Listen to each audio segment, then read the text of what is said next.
योगी मंत्रिमंडल में पश्चिम उत्तर प्रदेश को खास तवज्जो दी गई है और उसका कद बढ़ाने का काम किया गया है।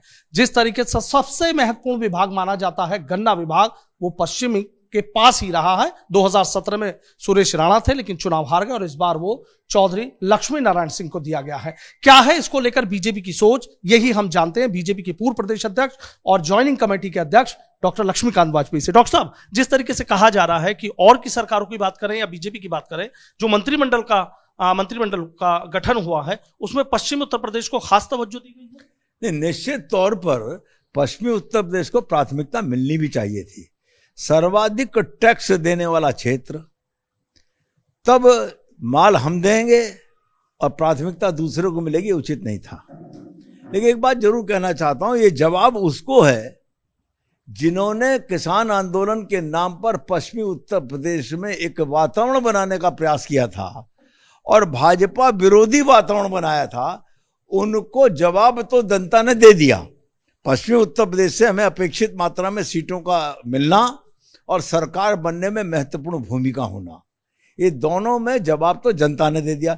लेकिन जनता के दिए गए निर्णय को हमने मंत्रिपरिषद में ऐसे लोगों को शामिल करके जो पश्चिमी उत्तर प्रदेश के बाशिंदे हैं और ग्रामीण क्षेत्र से जुड़े हुए विभाग, उनको पुनः देकर, गन्ना मथुरा में देकर और क्या नाम है पंचायती राज मुरादाबाद देकर, यानी पश्चिमी उत्तर प्रदेश में ग्रामीण क्षेत्र के दोनों महत्वपूर्ण विभाग पंचायती राज और गन्ना देकर योगी जी ने किसानों आंदोलन चलाने वाले कथित रहनुमाओं को जवाब देने का काम किया है। अच्छा, जिस तरीके से डॉक्टर साहब देखा जाए, मेरठ में 2 मंत्री, सहारनपुर में भी 2 मंत्री, मुजफ्फरनगर, शामली और मुजफ्फरनगर और आपका बागपत और गाजियाबाद, यहां से एक मंत्री। तो आपको लगता है कि हर जिले को पूरी तरीके से तवज्जो दी गई?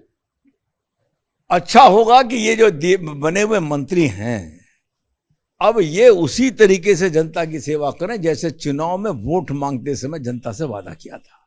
सरकार ने अपना काम पूरा कर दिया, लेकिन 24 के चुनाव में और 27 के चुनाव में भाजपा पहले से अधिक यश की भागी बने, ये जिम्मेदारी पश्चिमी उत्तर प्रदेश इन सबके कंधों पर है। हम कार्यकर्ताओं के ऊपर तो है ही है, लेकिन इनके कंधों पर महती जिम्मेदारी है। और एक बात और कहना चाहूंगा, अब की बार लोकसभा के 24 के चुनाव में विपक्ष का एक जीत करना जाए, ये हमारा संकल्प होना चाहिए। जिस तरीके से मंत्रिमंडल का गठन किया गया, आपको लगता है ऐसा संभव हो पाएगा?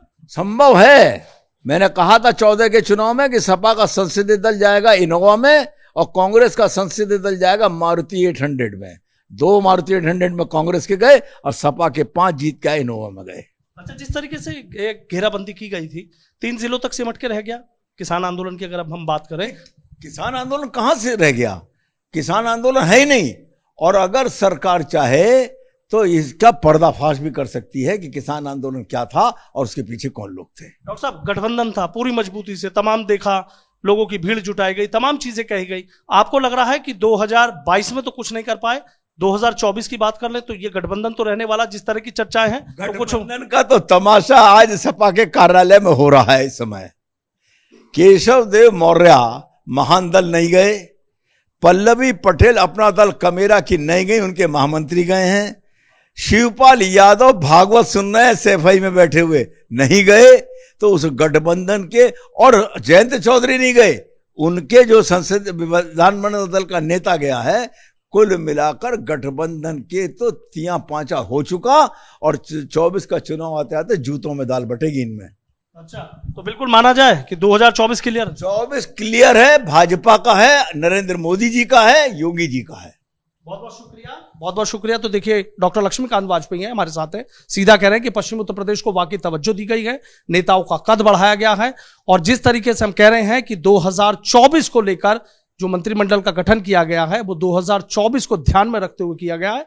और लक्ष्मीकांत वाजपेयी सीधा कह रहे हैं कि पश्चिमी नहीं, कहीं भी किसी का कुछ नहीं धरा गया।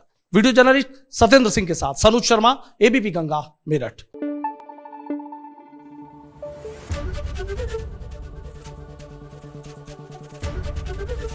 एबीपी गंगा, खबर आपकी, जुबान आपकी।